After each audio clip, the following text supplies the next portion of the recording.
Les amis, bienvenue sur cette nouvelle vidéo dans laquelle je vais vous parler de marché financier et encore une fois de timing. Pourquoi le timing n'est vraiment pas quelque chose d'important, d'autant plus maintenant tout de suite où on est en plein épisode de coronavirus et c'est un exemple parfait pour te démontrer à quel point, eh bien en fait, peu importe ce qui va se passer sur les marchés, si vous avez une stratégie qui est solide, il ne suffit que de s'y tenir et de rester patient et d'observer ce qui va se passer sur les marchés financiers. Alors je dis pas qu'il faut pas forcément observer attentivement ce qui va se passer, mais c'est pas une raison pour surréagir puisque comme à chaque fois lors de ce type d'événement, que ça peut être un coronavirus, ça peut être une guerre, ça peut être je ne sais quoi, comme à chaque fois lors de ce genre d'événement, il y a des gens qui vont surréagir et qui vont peut-être un petit peu paniquer, c'est-à-dire vendre dans la panique en se disant putain ça va baisser, ça va baisser, ça va baisser. Et c'est là où vous faites baiser si vous vendez quand ça baisse comme ça de façon sans réfléchir entre guillemets.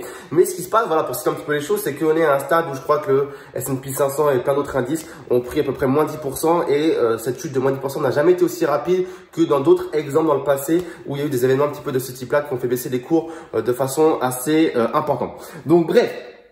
Pourquoi le timing c'est quelque chose qui n'est vraiment pas important puisqu'en fait il faut retenir que les cours, c'est quelque chose qui fluctue tout le temps. C'est-à-dire que, tu le sais tout comme moi, c'est-à-dire que c'est pas 40 € l'action et ça reste à 40 €, ça va monter, ça va descendre en fonction de nouvelles, etc., etc. Et ce qui se passe, c'est que chaque année, il y a 4 fois dans l'année, chaque trimestre, où les résultats des entreprises sont publiés. Si je dis pas de bêtises, c'est aux alentours du mois de mars, de juin, de septembre et de décembre. Donc une fois par trimestre, où les entreprises vont publier leur bilan trimestriel afin de montrer aux analystes et aux investisseurs où les entreprises en sont dans la réalisation de leur objectif pour l'année en cours. Et ce qui va se passer forcément, c'est que quand une entreprise elle balance un bilan trimestriel, c'est un petit peu pas forcément l'effet d'une bombe. Il peut être bon, il peut être mauvais ce bilan, mais ça va provoquer forcément des mouvements plus ou moins brusques sur les marchés financiers, en tout cas plus importants que dans un jour normal, puisque les investisseurs et les analystes vont prendre des décisions en fonction des rapports trimestriels qui vont être balancés. Puisque si le rapport trimestriel il est bon, pourquoi pas, ok, c'est ok.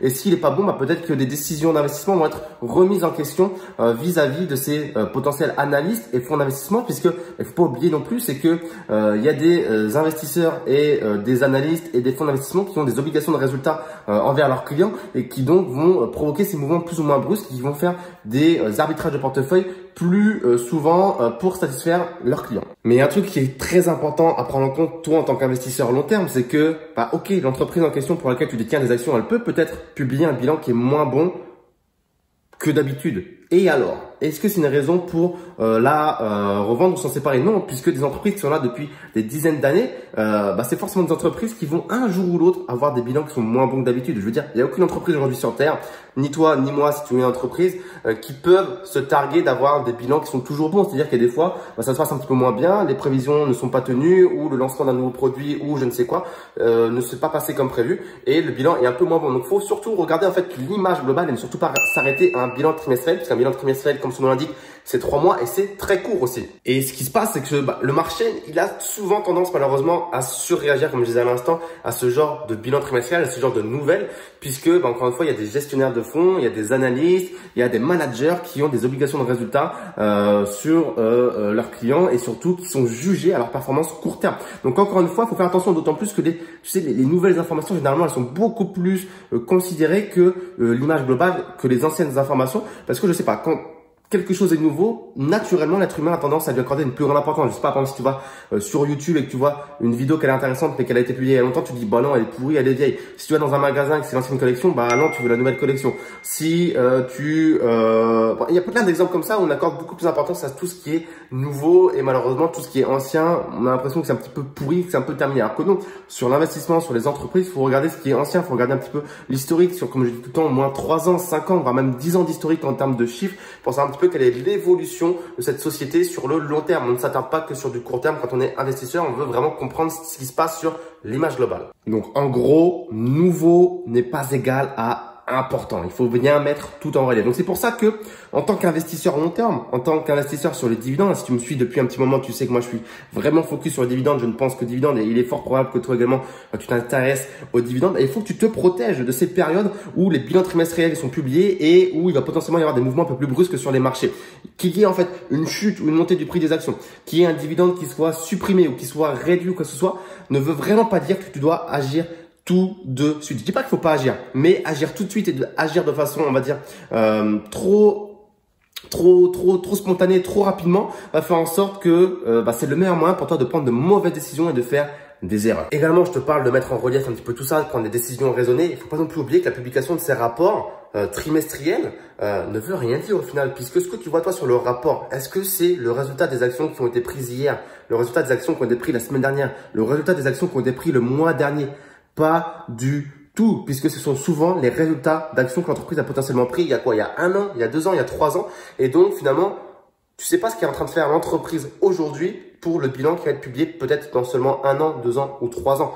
Donc, un bilan qui sort tout de suite, c'est un bilan qui reflète les actions qui ont été faites il y a déjà un bon petit moment. Donc, il faut vraiment surveiller l'entreprise également sur ce qu'elle est en train de faire en ce moment et sur la prévision de ce que ça va pouvoir engendrer comme bénéfice dans peut-être 1, 2 ou 3 ans. Donc, il faut également prendre en compte ce facteur temps qui est pas immédiat, mais qui est décalé quand tu reçois un bilan trimestriel par rapport à ce qui a été fait concrètement sur le terrain. Donc voilà, tu le sais très bien, c'était une entreprise, tu sais tout comme moi que quand tu mets en place des actions maintenant, tu vas pas forcément voir le résultat tout de suite. Alors, exception faite sur tout ce qui est activité Internet, puisqu'aujourd'hui, quand tu balances une action sur Internet, généralement, tu sais très vite si ton action a du résultat ou si elle n'a pas de résultat. Mais en tout cas, c'est un business un petit peu plus traditionnel ou même si c'est un business Internet et que tu fais des modifications vraiment de fond, peut-être pour percevoir les résultats long terme de stratégie. Par exemple, si tu changes la tarification ou le système, je sais pas, de vente de ton business, c'est pas forcément sur 1 ou 2 jours que tu vas voir les résultats. C'est plutôt sur peut-être 6 mois, 1 an où tu vas faire de la data et voir un petit peu ce que ça donne sur 6 mois, 1 an. Bref, il y a quelque chose que Jeff Bezos a dit il y a, je crois, 2-3 ans que je kiffe vraiment, c'est que il dit que des fois ses amis le félicitent pour un bon résultat trimestriel qu'il a publié et que lui répond ok, merci, c'est cool, mais ça c'est le résultat de travail, d'actions qui ont été faites il y a 3 ans. Je suis déjà en train de bosser sur le bilan trimestriel qui aura lieu lui dans 3 ans. Donc encore une fois, pour insister sur le côté un petit peu différé de la chose et de ces bilans qu'il faut vraiment pas prendre de façon trop au pied de la lettre, on va dire. Donc voilà, l'idée, encore une fois, c'est que le marché, il est complètement fou aujourd'hui. Il bouge très vite et encore une fois, investir pour du dividende, ça te permet vraiment de prendre du recul et d'investir avec sérénité et de façon, j'ai envie de dire, sage, puisque tu as vraiment le temps de prendre des décisions raisonnées, des décisions qui vont être sages et ne pas surréagir aux nouvelles économiques qui peuvent arriver, parce que c'est vrai qu'aujourd'hui, on a des mouvements économiques, des fois, qui sont vraiment irrationnels et puis on est dans un monde qui est de plus en plus également, lui, irrationnel. Donc, si tu investis dans des mastodontes qui versent du dividende et que tu as bien analysé tous les indicateurs, il n'y a aucune raison, malgré tous les éléments qu'on peut avoir comme aujourd'hui le coronavirus, que l'entreprise en question ne te verse pas le dividende. Ça a été le cas dans plein de situations passées où malgré le fait qu'il y ait des crises, des guerres, même des maladies, parce qu'il n'y a pas eu que le coronavirus dans les dernières décennies, il y a eu plein de virus. Je te mets d'ailleurs tout de suite un petit graphique qui te montre l'impact qu'ont eu d'autres maladies dans le passé sur les marchés financiers. Tu vas voir que finalement, il s'est pas forcément passé grand chose et que, alors je dis pas que le coronavirus va suivre la même logique et la même tendance, mais peut-être qu'on en fait toute une caisse pour le coronavirus et qu'au final, les moins 10% vont être rattrapés. Peut-être que non, peut-être que pas. Encore une fois, je m'avance sur rien du tout parce que c'est vrai que ce coronavirus, on est peut-être qu'au tout début de la chose. C'est vrai qu'il y a des choses quand même qui sont à suivre de très près. Mais voilà, j'ai même pas envie de faire la Madame Irma et la boule de cristal parce que je l'ai pas et je sais pas du tout ce qui va se passer. Juste, je veux simplement dire que voilà, quand on a une stratégie, il faut s'y tenir. Moi, je m'y tiens. Il n'y a pas quelque chose en particulier que je fais parce qu'il y a le coronavirus. Je m'y tiens, je renforce mes positions encore tous les mois, que ça prenne moins 10, plus 10%. Je m'en fous, je renforce mes positions, je lisse mon risque et ma performance. Et ce que je sais, c'est que ma performance, elle est, entre guillemets, garantie. Ça serait le mauvais mot puisque jamais quelque chose n'est garanti sur le marché financier. Mais je sais dans ce que j'investis et je sais la solidité des actions et elles l'ont prouvé dans le passé. Là-dessus, il n'y a aucun souci. Bref, si l'investissement dans les dividendes et le marché financier t'intéresse, tu peux regarder dans la barre de description, il y a pas mal de choses pour toi puisque en fait, j'ai un service qui s'appelle le Club Dividende dans lequel je te partage tous les mois ce que je fais sur le marché financier. Donc, libre à toi encore une fois de recopier ou pas. C'est clairement pas une incitation à recopier, c'est simplement un partage de portefeuille que je te fais pour que tu puisses voir un petit peu ce que je fais mois après mois sur mon portefeuille. Tout se trouve dans la barre de description. Je te remercie de m'avoir écouté. Dis-moi ce que tu penses un petit peu, toi, de ce fameux coronavirus et de son impact sur le marché financier. Et n'hésite pas à t'abonner pour d'autres vidéos sur la chaîne YouTube. Mets un petit pouce bleu, un petit commentaire et je te remercie encore une fois d'avoir regardé cette vidéo. Je te dis à très vite. Ciao, ciao.